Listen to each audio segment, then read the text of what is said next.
Like کریں، subscribe کیجیے، bell icon کو دبائیں تاکہ ہماری ویڈیو سب سے پہلے آپ کے پاس پہنچ سکے۔ میرے پیارے آقا صلی اللہ تعالی علیہ وسلم کے پیارے دیوانوں، اللہ تبارک و تعالی نے انسان کو دنیاوی زندگی صرف ایک مرتبہ عطا فرمائی ہے۔ اس کے بعد برزخی زندگی تو ہوگی، آخرت تو ہوگی، لیکن دنیاوی زندگی اگر ایک مرتبہ اللہ واپس لے لے، یعنی روح کا رشتہ جسم سے ٹوٹ جائے، تو پھر انسان دوبارہ اس دنیا کے اندر واپس نہیں آ سکتا۔ اسی لیے اللہ تبارک و تعالی نے جگہ جگہ قرآن مقدس میں ہمیں آگاہ فرمایا۔ اللہ کا قرآن ہمیں دعوت فکر دیتا ہے کہ اللہ نے یہ تمہیں زندگی عبث نہیں دی، اللہ نے یہ زندگی تمہیں کھیل کود کے لیے نہیں دی، اللہ تبارک و تعالی نے یہ زندگی تمہیں نافرمانی کے لیے نہیں دی۔ میرے پیارے آقا صلی اللہ علیہ وسلم کے پیارے دیوانوں، امت محمدیہ پر اللہ تبارک و تعالیٰ کا یہ احسان ہے کہ اللہ نے اس امت کو اخیر میں پیدا فرمایا تاکہ دوسری امتوں کی تاریخ تمہارے سامنے ہو۔ پھر قرآن مقدس میں جگہ جگہ ان امتوں کے قصص بھی بیان فرمائے، ان کے قصے بھی بیان فرمائے۔ جگہ جگہ کہیں بنی اسرائیل کا تذکرہ ملتا ہے، کہیں پر قوم نوح کا ذکر ملتا ہے، عاد و سمود کا تذکرہ ملتا ہے۔ میرے پیارے آقا صلی اللہ علیہ وسلم کے پیارے دیوانوں، ہم سے پہلے وہ قومیں اس زمین پر آباد تھی۔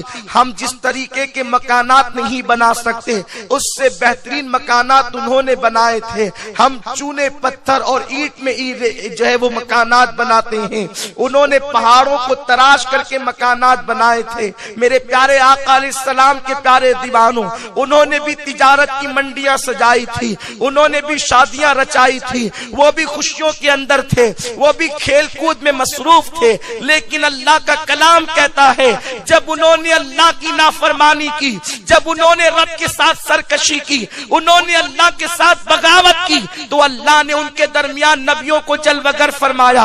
انبیاء کی آمد کے بعد جب انہوں نے نبیوں کے فرامین پر کان نہیں دھرا اور اپنی طبیعت کے مطابق زندگی گزارتے رہے، تو کسی پر آندھی بھیج کر کے انہیں ہلاک کر دیا گیا، کسی پر پتھروں کی برسات کر دی گئی، کسی کا چہرہ سور کی طرح کر دیا گیا، بعض قوموں کے چہرے بندر کی طرح کر دیے گئے، ان کے چہرے تبدیل کر دیے گئے۔ قرآن مقدس جگہ جگہ پر ان قصص کو اس لیے دہراتا ہے تاکہ تم آگاہ ہو جاؤ۔ انہوں نے کھیل کود رچائے تھے، زمین سے ان کا اقتدار ختم ہو گیا، ان کی زندگیوں کا خاتمہ ہو گیا، ان کی نسلوں کو منقطع کر دیا گیا، ان کے چہرے سور اور بندر کی طرح کر دیے گئے۔ اس لیے اللہ نے تمہیں ایک مرتبہ زندگی دی ہے۔ ان کے پاس تو زندگی کسی کے پاس 200 سالہ تھی، کسی کے پاس 300 سالہ تھی، کسی کے پاس 500 سالہ تھی، تمہارے پاس تو 60 اور 70 سال کی عمر ہے۔ اس عمر کو کھیلوں میں نہ گواؤ، اس عمر کو رب کی نافرمانیوں میں نہ گواؤ، اس عمر کو اللہ رب العزت کو ناراض کرتے ہوئے نہ گزارو۔ میرے پیارے آقا صلی اللہ علیہ وسلم کے پیارے دیوانوں، جسم کا رشتہ روح سے ٹوٹ جائے گا، نہ ایک نیکی کر سکو گے، نہ کوئی کام کر سکو گے۔ اللہ اکبر۔ اسی لیے ایک دن پھر وہ آنے والا ہے۔ قرآن کہتا ہے ایحسب الانسان ان یترک سدی، کیا انسان یہ تصور کرتا ہے کہ اللہ اس سے حساب نہیں لے گا، اس کو بغیر حساب لیے ہوئے چھوڑ دے گا؟ نہیں نہیں، میرے کریم نے حساب لینا ہے، وہ روز جزا کا مالک ہے، وہ تم سے سوال پوچھنا ہے، اس نے تم سے حساب لینا ہے، ہم سے حساب لینا ہے۔ کس طرح لینا ہے، کس شان سے لینا ہے؟ میرا اللہ فرماتا ہے فَمَن يَعْمَلْ مِثْقَالَ ذَرَّةٍ خَيْرًا يَرَهُ وَمَن يَعْمَلْ مِثْقَالَ ذَرَّةٍ شَرًّا يَرَهُ۔ ایک ذرے کے برابر نیکی کرو گے، اللہ تمہیں وہ بھی دکھا دے گا، ایک ذرے کے برابر برائی کرو گے، اللہ تمہیں وہ بھی دکھا دے گا۔ آپ مجھے بتائیں، جب ذرہ برابر برائی بھی تم نے دیکھنا ہے، ہم نے دیکھنا ہے، ہم بڑے بڑے جرائم کرتے ہیں، ہم بڑے بڑے گناہ کرتے ہیں، کبیرہ